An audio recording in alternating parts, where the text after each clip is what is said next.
करता हूँ मैं तुझसे ये प्रार्थना, महिमा से तेरी तू इस जगह को भर।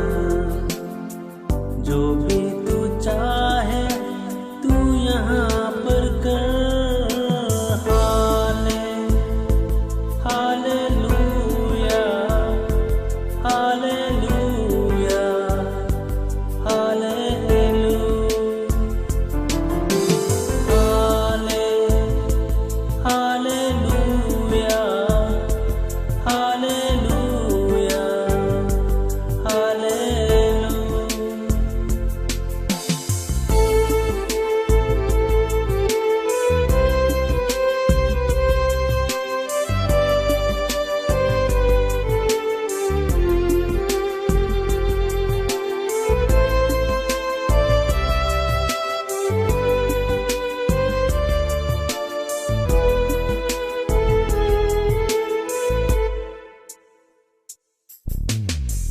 करुणा से तेरी नया दिन दिखाता है,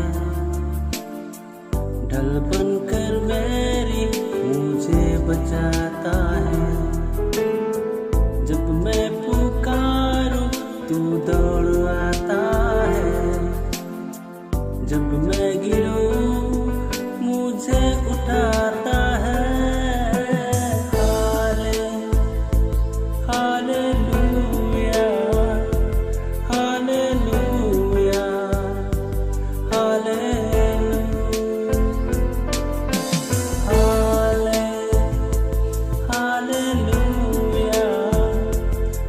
हालेलुया, हालेलुया।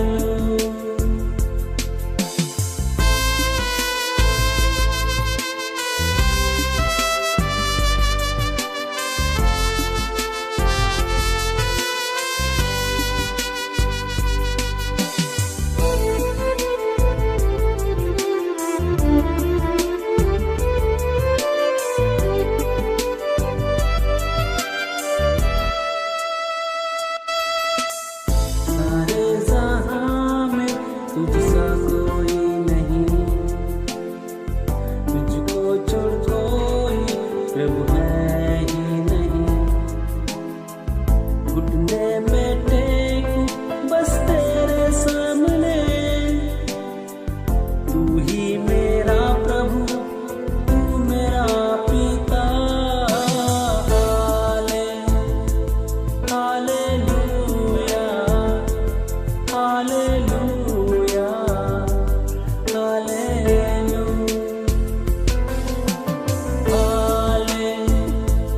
हालेलुया,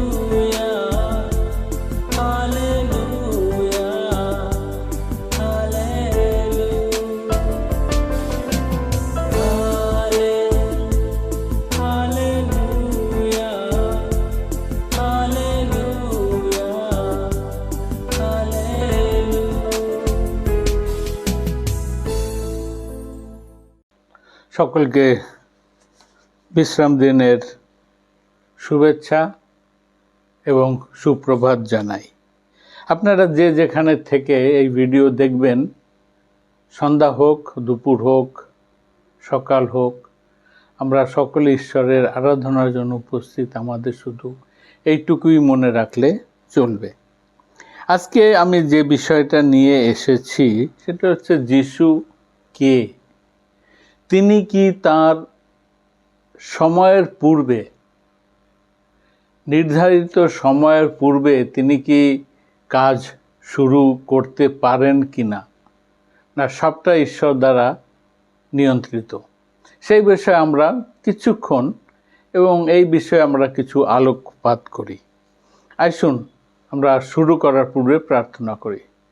পরম করুণাময় স্বর্গীয় পিতা, তোমার ধন্যবাদ করি যে তুমি আমাদের বিগত জীবনে সুন্দর সুরক্ষা করে এই বিশ্রাম দিনে তোমার চরণতলে আসতে সুযোগ দিয়েছ। তুমি আমাদের সঙ্গে থাকো, আমাদের পাপ সকল ক্ষমা করো।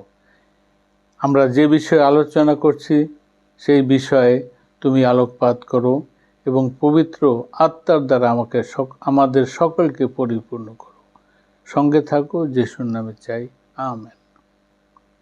আজকে আমি এই বিষয়ে একটু আলোচনা করতে চাই। সেটা আমরা এইভাবে শুরু করি যে নারী বা মাতে আমার সময় এখনো আসেনি। হয়তো আপনারা চিন্তা করতে পারেন এই বিষয়টা তার অনেক পরিচিত। হ্যাঁ, আমি আজকে যে বিষয়ে বলতে চাচ্ছি সেটা হচ্ছে যিশু কান্না নগরে জলকে দ্রাক্ষারসে পরিণত করেন, এবং এই যে দ্রাক্ষারস, এটা একটা সেই সময়ের সাধারণ পানীয়। এর মধ্যে কোনো রোগ ঢোক নাই, কোনো ঢাক নাই, ঢোল নাই। লোকেদের যারা দ্রাক্ষা ক্ষেত্রের বা আঙ্গুর ফলের চাষ করত, তাদের এইটাই ছিল ব্যবসা, যে তারা আঙ্গুর ফলের রস বের করে সেটা প্রক্রিয়াজাত করে সেইভাবে তারা বাজারে বিক্রি করত, নিজেদের বন্ধু বান্ধবদের বাড়ত। এবং যে কোনো সময় যদি কোনো একটা গ্যাদারিং হয় বা কোনো অনুষ্ঠান হয়, যেমন কোনো সভা অথবা বিবাহ, সেই সময় এই দ্রাক্ষারস প্রচুর পরিমাণে পরিবেশন করা হয়। আর সেই সময় যিশু এবং তার শিষ্যগণ এমন একটা বিবাহে আমন্ত্রিত হয়েছেন। আমরা এই গল্পটি পাই জন লিখিত সুসমাচারের 2 অধ্যায় 1 থেকে 11 পদ। আমি এখানে পড়ছি, আপনারা আপনাদের যাদের বাইবেল আছে আমাকে স্মরণ করুন। আর 3য় দিবসে গালিলের কান্না নগরে এক বিবাহ হইল, এবং যিশুর মাতা সেখানে ছিলেন। আর সেই বিবাহে যিশু ও তাহার শিষ্যগণ আমন্ত্রিত হইয়াছিল। পরে দ্রাক্ষারসের অকুলান হইলে যিশুর মাতা তাহাকে কহিলেন, উহাদের দ্রাক্ষারস নাই। যিশু তাহাকে বলিলেন, হে নারী, আমার সঙ্গে তোমার বিষয় কি? আমার সময় এখনো উপস্থিত হয় নাই। আমি যেটা প্রথমে বললাম যে আমার সময় এখনো উপস্থিত হয় নাই। তাহার মাতা পরিচালক দিগকে কহিলেন, ইনি তোমাদিগকে যাহা কিছু বলেন তাহাই করো। আর দ্বিতীয় বিষয়টা আজকে আমি যে একটু আলোচনা করব সেটা হচ্ছে, ইনি তোমাদিগকে যাহা কিছু বলেন তাহাই করো। সেখানে জিহুদীদের সূচীকরণ রীতি অনুসারে পাথরের 6টা জ্বালা বসানো ছিল, তাহার একটাতে 2-3 মণ করিয়া জল ধরিত। যিশু তাহাদিগকে বলিলেন, ওই সকল জ্বালায় জল পূর্ণ করো। তাহারা সেগুলি কানায় কানায় পূর্ণ করিল। পরে তিনি তাহাদিগকে বলিলেন, এখন উহা হইতে কিছু তুলিয়া ভোজনাধ্যক্ষের, মানে এই যে মাস্টার অফ সেরিমনি, MC, নিকটে লইয়া যাও। তাহারা লইয়া গেল। ভোজনাধ্যক্ষ যখন সেই জল যাহা দ্রাক্ষারস হইয়া গিয়াছিল আস্বাদন করিলেন, আর তাহা কোথা হইতে আসিল তাহা জানিতেন না, কিন্তু যে পরিচারকেরা জল তুলিয়াছিল তাহারা জানিত, তখন ভোজনাধ্যক্ষ বরকে ডাকিয়া কহিলেন, সকল লোকেই প্রথমে উত্তম দ্রাক্ষারস পরিবেশন করে, এবং যথেষ্ট পান করা হইলে পর তাহা অপেক্ষাকৃত মন্দ পরিবেশন করে। তুমি উত্তম দ্রাক্ষারস এখন পর্যন্ত রাখিয়াছ। এইরূপে যিশু গালিলের কান্না নগরে এই প্রথম চিহ্ন কার্য সাধন করিলেন, নিজ মহিমা প্রকাশ করিলেন, আর তাহার শিষ্যরা তাহার বিষয়ে বিশ্বাস করিলেন। এখন কথা হচ্ছে, আমরা জানি যিশুকে, তিনি ঈশ্বরের পুত্র, তিনিও ঈশ্বর, এবং তার কাছে আমরা যদি দেখি তার কাছে শক্তি আছে, কিন্তু তাকে বলা হয়েছিল যেন তিনি তার যখন সময় আসবে সেই সময় তিনি তার উপয়োগ করেন, অথবা তিনি সব কিছু নিজের যে ঈশ্বর তাকে যে বরদান দিয়ে পাঠিয়েছেন সেই বিষয়ে তিনি চলেন। আমরা জানি যোহন 1:3 লেখা আছে, সকলই তাহার দ্বারা হইয়াছিল, যাহা হইয়াছে তাহার কিছুই তাহা ব্যতিরেকে হয় নাই। আর প্রথমে আছে যে বাক্য ছিল। বাক্য কে? এইখানে বাক্য বলতে আমরা বুঝাই প্রভু যীশু, এবং লেখক এও লিখে গেছেন, জন এও বললেন যে তিনি যখন ঈশ্বর এবং তিনি চান যেন আমরা তার সঙ্গে থাকি। তিনি প্রথমে বলেছিলেন আপনার মাকে যে আমার সময় এখনো আসেনি, কিন্তু যখন দেখা গেল হয়তো তিনি কোনো একটা বার্তা পেয়েছিলেন তার বিষয়ে, যোহনও জানতো না, কারণ যোহন সেখানে উপস্থিত ছিল, কিন্তু সেও জানতো না প্রভু যীশুর সঙ্গে তার পিতা ঈশ্বরের কি সম্পর্ক, কিভাবে স্থাপিত হয়। তারা জানতো যে প্রভু যীশু প্রচুর প্রার্থনা করতেন, এবং আমরাও জানি যে তিনি প্রার্থনা করতেন যেন পিতার সঙ্গে তার সংযোগ বিচ্ছিন্ন না হয়। আর এখানে আমরা একটু দেখি যে তিনি ঈশ্বর। প্রথমে দেখলাম তিনি ঈশ্বর, তিনি সব কিছু সৃষ্টি করেছেন। এখন আমরা দেখি যোহন 1:14 কি লেখা আছে। আর সেই বাক্য যোহন 1:1 লেখা আছে, আদিতে বাক্য ছিল।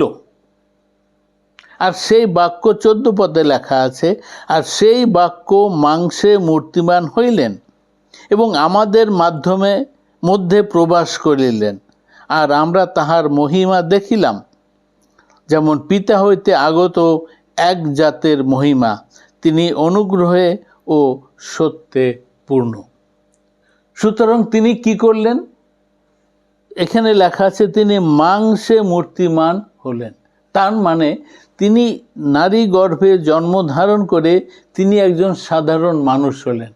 একদিকে তিনি ঈশ্বর, দ্বিতীয় দিকে তিনি মানুষ। ঈশ্বরের সব প্রকৃতি তার মধ্যে ছিল, কিন্তু সেগুলির তিনি অপব্যবহার বা অপচয় তিনি করেননি। তিনি জানতেন কোন সময় কি করতে হবে। এখন সমস্যা হলো যে আমরা অনেক সময় আমরা বুঝি না, জানি না, জানতে চাই না কেন এরকম হয়। আমরা কি কোনো সময় আমাদের কাছে চেতনা বা বাক্য আসে যে তুমি একে বিশ্বাস করো? আমরা আমাদের সাবাত স্কুল লেসনটা যদি দেখি, সাবাত স্কুল যে পাঠ আছে সেখানে এই লেখা আছে, যোহন বাপ্তাইজক তার সম্বন্ধে যে সাক্ষ্য দিলেন, তিনি বললেন তুমি যখন কোনো এক ব্যক্তিকে বাপ্তিস্ম দেবে, যদি তুমি দেখো যে সেই লোকের উপরে পবিত্র আত্মা বর্ষণ হয়েছে, তুমি জানবে যে সেই ঈশ্বরের পুত্র, যার জন্য তুমি সেই সমস্ত রাস্তা পরিষ্কার করছো, পথ প্রদর্শক। যখন তাই বলল যে আমাকে বলা হয়েছে যে আমি একজন পথ প্রদর্শক, যিশায় ভাববাদী সেই একই কথা বলেন। তিনি কিসের জন্য পৃথিবীতে এলেন? আমরা যদি দেখি যে তার উৎপত্তি কোন বাইবেলের পদের থেকে ভিত্তি করে হয়, আর যদি সেটা আমরা দেখি তাহলে দেখা যাবে যে আমাদের যে বাইবেল আছে সেখানেও সেই সম্বন্ধে অনেক কিছু লেখা আছে যা আমরা সাধারণত জানি না বা আমাদের সময় হয় না, কিন্তু আমাদের মধ্যে একটা বিবেক বিচার কাজ করে। আর সেইটি হলো যে পবিত্র আত্মা, সে বলে যে ইনি তোমাদিওকে যাহা কিছু বলেন তাহাই করিও। পবিত্র আত্মা বলে যে প্রভু যিশু যে কথা বলে গেছেন, বাইবেল যে কথা বলে গেছেন, পবিত্র আত্মা আমাকে যেদিকে চালনা করে সেইভাবে চলে, সেইভাবে বুঝে আমার জীবনযাপন করা দরকার। এইখানে আদি পুস্তকের 3:15 লেখা আছে, আর আমি তোমাতেও নারীতে এবং তোমার বংশেও তাহার বংশে পরস্পর শত্রুতা জন্মাইব, সে তোমার মস্তক চূর্ণ করিবে এবং তুমি তাহার পাদমূল চূর্ণ করিবে। এটার মানে কি? এটার মানে এই যে প্রভু যিশুই সেই আশীর্বাদ এবং সেই বংশে যখন শয়তান আদম এবং হওয়াকে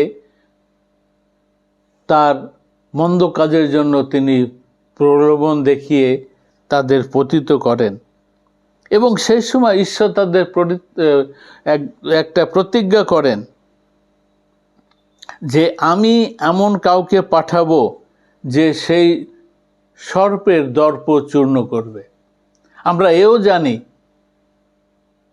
যে প্রভু যিশু বাপ্তিস্ম নেবার পরে 40 দিন এবং 40 রাত সেইখানে ছিলেন প্রান্তরে, একান্ত চিত্তে প্রার্থনায়, এবং বাইবেলে বলা আছে তিনি ওই কত দিনে কিছুই খাননি, এবং 40 দিন পরে তিনি ক্ষুধার্ত হইলেন। শয়তানও তার কাছে এলো এই বলতে যে তুমি তো এখন ক্ষুধার্ত, আর তুমি যদি ঈশ্বরের পুত্র হও, এই যে পাথর পড়ে আছে এগুলিকে রুটি বানাও, খাও।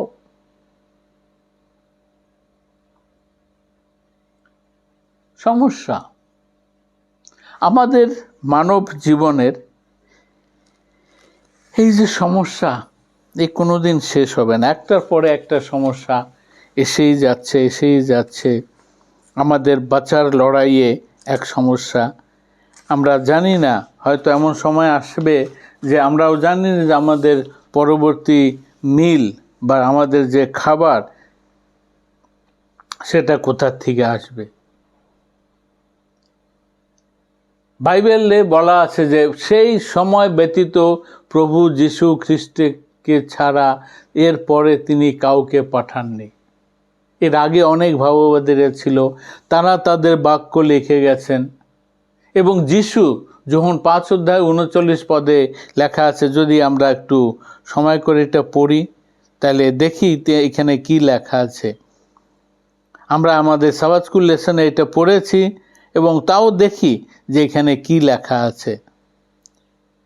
5:39 আপনাদের কাছে যাদের বাইবেল আছে আপনারা দেখতে পারেন। এখানে লেখা আছে, তোমরা শাস্ত্র অনুসন্ধান করিয়া থাকো, কারণ তোমরা মনে করিয়া থাকো যে তাহাতেই তোমাদের অনন্ত জীবন রহিয়াছে, আর তাহাই আমার বিষয়ে সাক্ষ্য দেয়।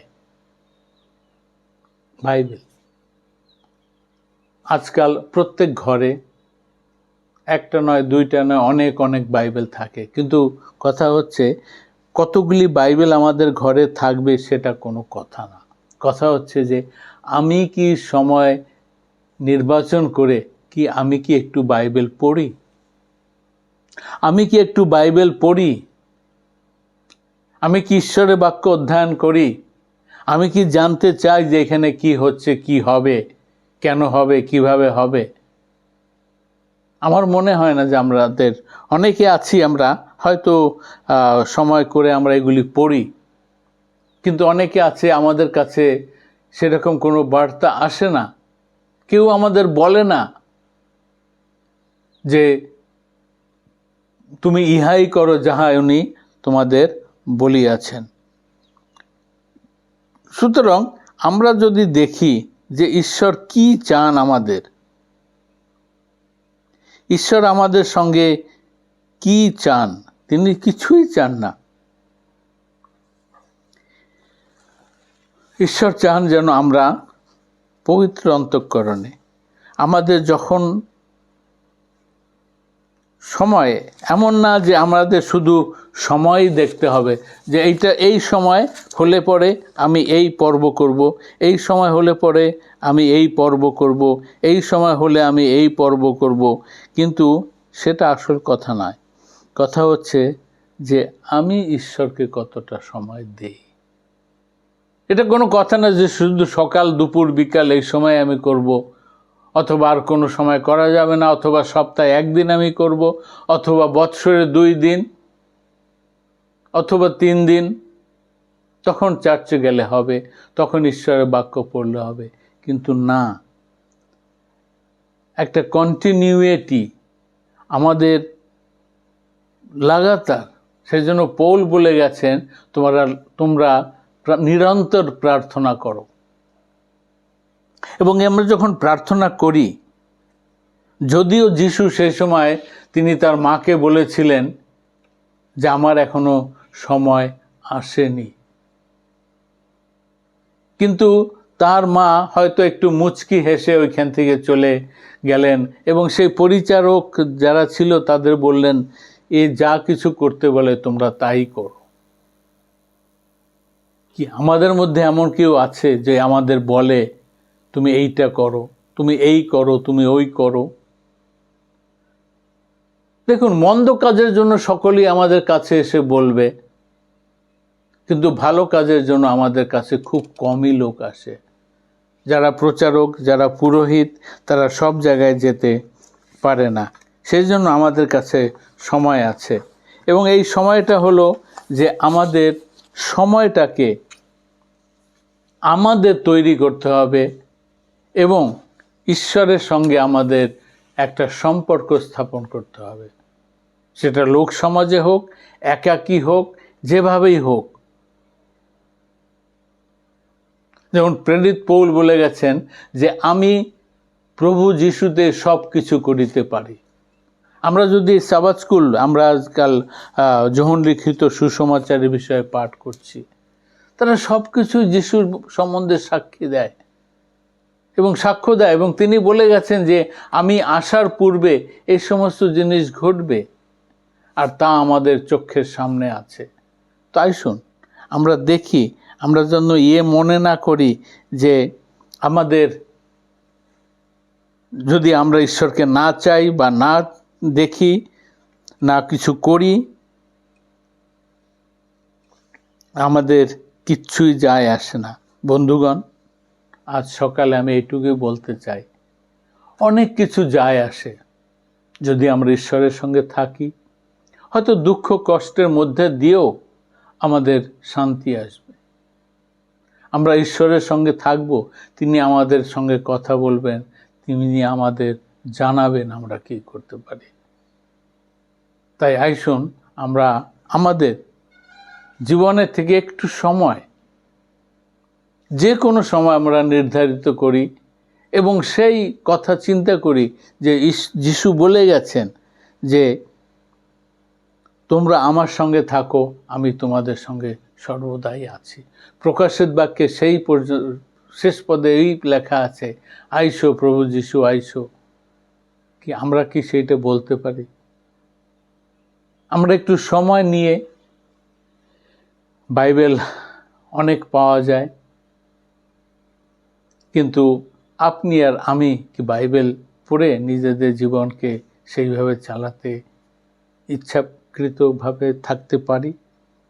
আসুন ঈশ্বর আমাদের আশীর্বাদ করুন। প্রার্থনা করি।